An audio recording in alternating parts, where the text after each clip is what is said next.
mtu asiyekwenda katika shauri la wasio haki, huyo ana baraka tayari, yaani ni bora. Unaelewa? Heri mtu yule asiyekwenda, manake ana baraka mtu yule asiyekwenda katika shauri la wasio haki, manake huyo mtu tayari ni mwenye haki. Unaelewa? Tayari ni mwenye haki, ila heri asiende, haleluya, kwenye njia, kwenye mashauri ya wasio haki. Kwa mtu yoyote ambaye yeye ni mwenye haki tayari, tunahesabiwa haki kwa njia ya neema, ili kumwamini Yesu Kristo ambaye ndiye mwenye haki. Kwa Mungu akituangalia akiwa juu mbinguni, anatuona sisi ni mwenye haki ikiwa ndani ya mwenye haki ambaye ni Yesu Kristo. Unaelewa? Sasa tayari tupo ndani kwenye ufalme wa Mungu, tumehesabiwa haki kwa njia ya kumwamini huyu Yesu. Sasa Biblia inasema ni bora mtu ambaye yeye kuishi kwake haendi kwenye mashauri ya watu wasio haki ambao hawajaokoka. Haleluya! Mashauri yapo, yaani kuna namna yao wale wanaishi, na sisi kuna namna yetu tunataka kuishi. Sasa ukijichanganya ukatoka huku ukaenda kupata mashauri ya upande mwingine ambao hawajamwamini Yesu, tayari unakosa, kuna kitu unakosa. Sasa unakosa nini? Ni baraka. Niendelee kusoma pale, utaelewa vizuri. Anasema wala hakusimama katika njia ya wakosaji. Cha kwanza, asipate mashauri na usio haki. Cha pili, hakusimama katika njia ya wakosaji. Kuna watu wao ni wakosaji, unaelewa? Yaani mtu anahesabiwa yeye ni mkosaji wakati wote, unaelewa? Yeye hajamwamini Mungu Baba na anatenda dhambi za kila namna, kila aina. Yaani wewe amesimama, yaani yuko kwenye njia ya kukosea wakati wote, unaelewa?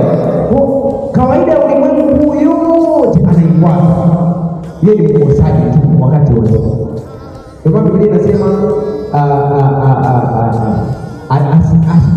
asiyemwamini Yesu amekwisha kuhukumiwa. Unaelewa? Aliyeamini hata hukumiwa. Kwa tayari kuna utofauti.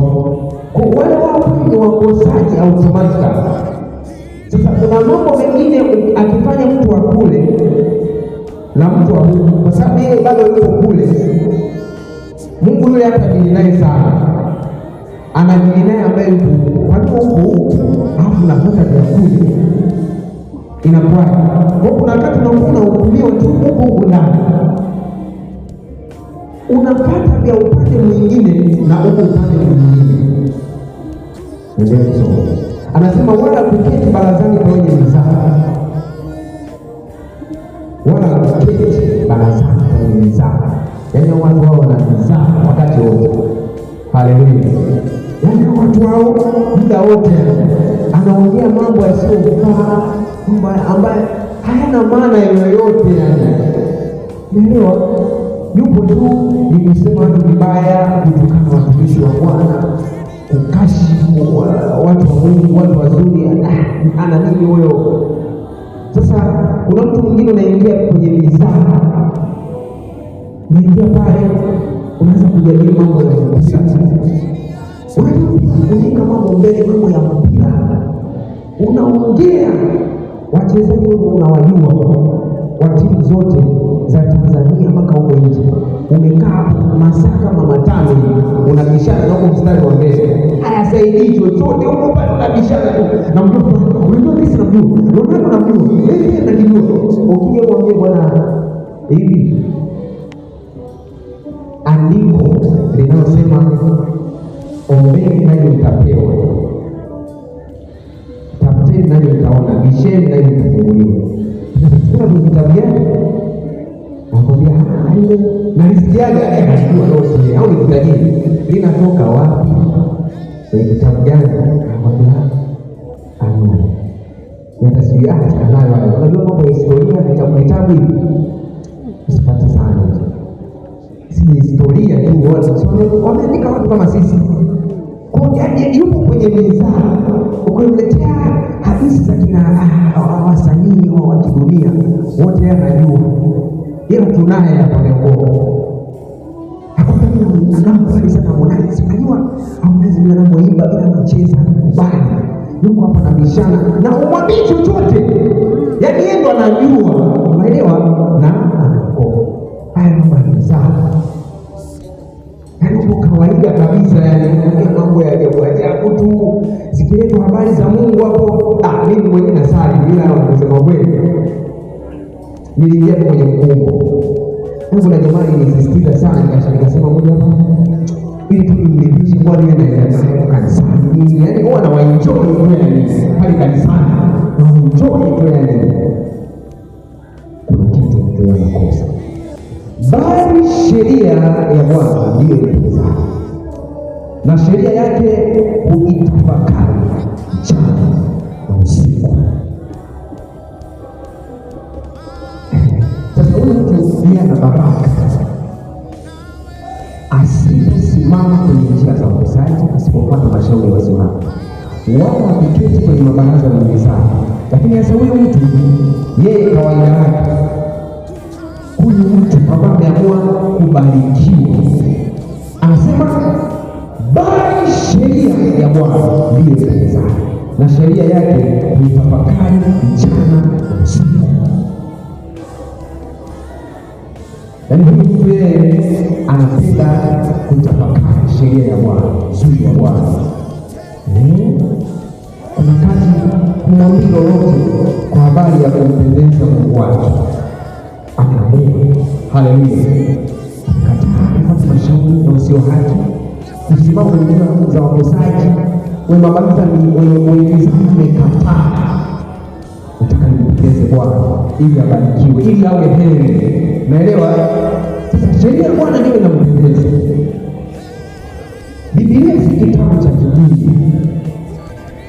Ndio maana unaona kuna agano la kale, kuna agano jipya. Maana agano ni mkataba, mpatano. Haleluya.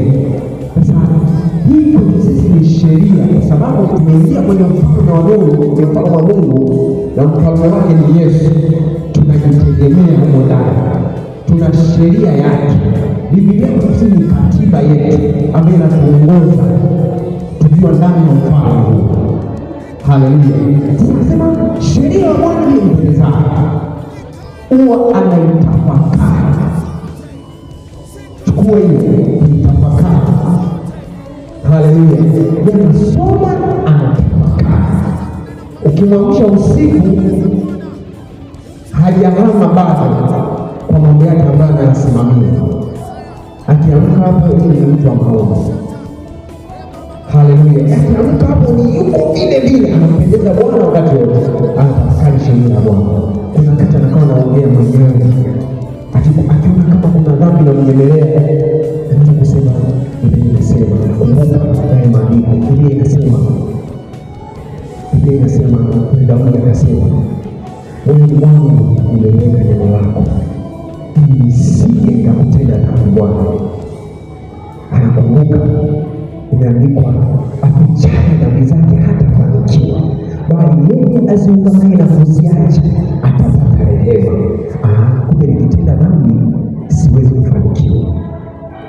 Mambo yangu yote kwenye biashara, kwenye ndoa, mafanikio kumbe yanakuwa mbali na mimi. Kwa hiyo siwezi kutenda Mungu dhambi. Ni mtu akutafakari uzuri wa Bwana, ni mtu akutafakari sheria ya Bwana. Naelewa? Halafu anasema mchana na usiku. Haleluya. Mchana na hiyo usiku, yeye ni mtu akutafakari sheria ya Bwana. Anapenda mambo ya Mungu. Haleluya. Sasa Biblia mwenyewe ni mtu akuja kanisani, anasikiliza mahubiri, anakuwa anaguswa na mahubiri, akisikia mchungaji anahubiri, anakuwa makini. Kwa kitu hapa tena na leo, anasikiliza kwa makini, anaandika. Unaelewa? Endelea kusoma pale. Sasa mtu wa namna hii ambaye atafanya hivi, faida iko mbele. Mstari wa 3 anasema, naye atakuwa kama mti uliopandwa kando kando ya vijito vya maji, uzao matunda yake kwa majira yake, wala jani lake halinyauki. Anasema huyo mtu wa namna hii, yeye atakuwa kama mti uliopandwa kando kando ya vijito vya maji. Mti huo wenyewe uone unazaa matunda yake kwa majira yake. Yaani neno la Mungu ni chakula cha uzima. Naelewa? Neno la Mungu ni chakula cha uzima. Neno la Mungu ni taa na mwanga wa njia yetu. Katika jina la Yesu Kristo, ninakuomba Bwana Yesu, unisamehe makosa yangu, dhambi yoyote niliyotenda kwa kuwaza, kwa kunena, kwa kutenda, ama kwa kujua au kwa kutokujua. Ninaomba msamaha, ninaomba rehema jioni ya leo katika jina la Yesu, katika jina la Yesu. Jioni ya leo ninavaa uweza, ninavaa silaha zote za Mungu kwenye ulimwengu wa roho. Ninatangaza vita na adui zangu, ninatangaza vita dhidi ya majeshi ya pepo wabaya, dhidi ya jeshi la mapepo linalozuia kwa habari ya kusoma Biblia, kwa habari ya kuelewa neno la Mungu. Ninaamuru kuanzia sasa, enyi mashetani, enyi mapepo mliotumwa dhidi yangu, ninawashambulia. Ninaamuru moto watafune kwa jina la Yesu. Achia maisha yangu, achia nipenye kulielewa neno la Bwana, kutafakari sheria ya Bwana. Ninaamuru kuanzia sasa, kila mapepo, kila mashetani mnaonizuia, na washambulia kwa jina la Yesu, na washambulia kwa jina la Yesu. Hamtanizuia kwa habari ya ibada, hamtanizuia ninapokaa kanisani kujifunza, na washambulia kwa jina la Yesu. Ninaamuru pisha, achia maisha yangu kwa damu ya Yesu, kwa damu ya Yesu. Hebu omba sasa, heri ya mashamba makapa, heri ya mashamba makapa, shambulia hapo, reka pasi tetete, heri ya mashamba makapa, kwa damu ya mwanakondoo, katika jina la Yesu Kristo. Mashetani wote ambao mnanijengesha yana kapasi tetete kupata baraka ili siwe heri, heri kapasi tetete mnanijengesha kwa habari ya kutafakari sheria ya Bwana, mnanizuia kwa habari ya kusoma Biblia, mnanizuia kwa habari ya kusikia neno la Bwana, na wasambaratisha jioni ya leo, na wasambaratisha jioni ya leo. Nasema tena pisha, lema kapasete tetete, achia nipenye na penya, lema makapasata tata. Nitatenga muda kusoma neno la Bwana, lema tatatata, hamtanizuia, lema kapasete tete, na wapeperusha na wang'oa, lema kapasete tete, lema mashamba makapa, yango kosakapa, lema makapa, kwa damu ya mwanakondoo, lema tatata. Ninawashambulia kuanzia sasa.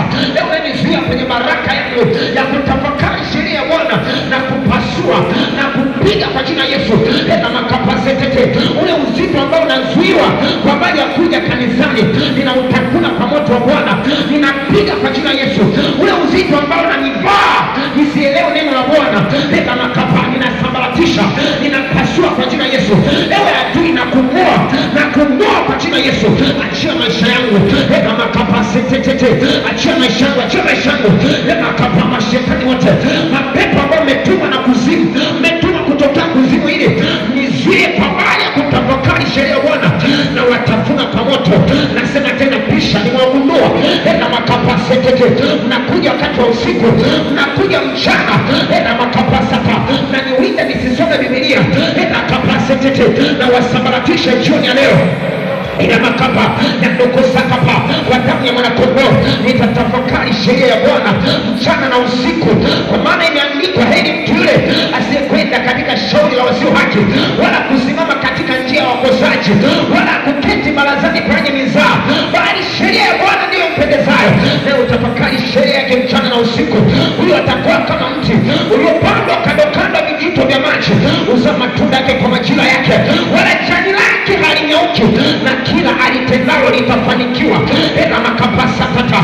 Nasema tena kuanzia sasa, ena makapasa tatata, sitasimama kwenye njia za wakosaji, sitafuata mashauri ya wasio haki, ena makapa, sitakaa kwenye mabalasa ya wenye mizaa, nitatafakari sheria ya Bwana mchana na usiku, ena kapase tetete, sitazua na mapepo, ninakataa kwa jina la Yesu, na kila nilitendalo litafanikiwa, litafanikiwa, ena kapase tetete, ena mashana makapa andokosa kapa, natangaza ushindi kwenye maisha yangu, ena kapasata, kila nitakalolifanya litafanikiwa, ena kapasata, ninaamua kuchukua hatua jioni ya leo, kuanzia jioni ya leo, ena kapasetetete, kwa damu ya mwanakondoo nitafuata haya yote, ena kapasetetete, nitatafakari sheria ya Bwana, ena makapa, ili nikianzisha jambo nipate mafanikio, ena kapasata, kwa damu ya mwanakondoo, katika jina la Yesu Kristo mwana Mungu aliye hai. Sema amen. Pigie Bwana Yesu. Nataka uone na jambo jioni leo. Kuna mambo ambayo ulikuwa unayafanya hayafanikiwi. Kuna mambo ulikuwa unayatenda lakini hayazai matunda, Kila basa. Ninatangaza kuanzia sasa kwa jina la Yesu, kwa ajili ya mtu huyu. Natangaza kuanzia sasa kwa jina la Yesu, kwa jina la Yesu, natangaza kwenye maisha ya mwanamke huyu, ya mwanaume huyu, ya kijana huyu, kuanzia sasa, lolote ambalo talianza kwa ajili ya kupata mafanikio yako, nasema tena jambo hilo litafanikiwa. Iwe biashara itazaa matunda, kule kazini utaona matokeo, nasema utapanda cheo kwa jina la Yesu. Ulitamani upandishwe cheo, nasema utapanda cheo kwa jina la Yesu. Natangaza ushindi kwa damu ya Yesu. Ninaita wateja kwenye biashara yako, mashariki, magharibi, kaskazini na kusini. Wateja waje kwenye biashara yako, naweka kibali juu yako kwa jina la Yesu.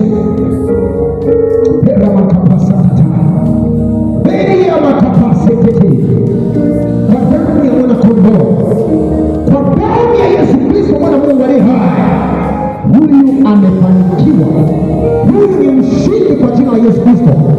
Na yote ambaye atakuzuia kwa habari ya kutafakari sheria ya Bwana, naweka tangazo kwenye ulimwengu wa roho wa maisha yako.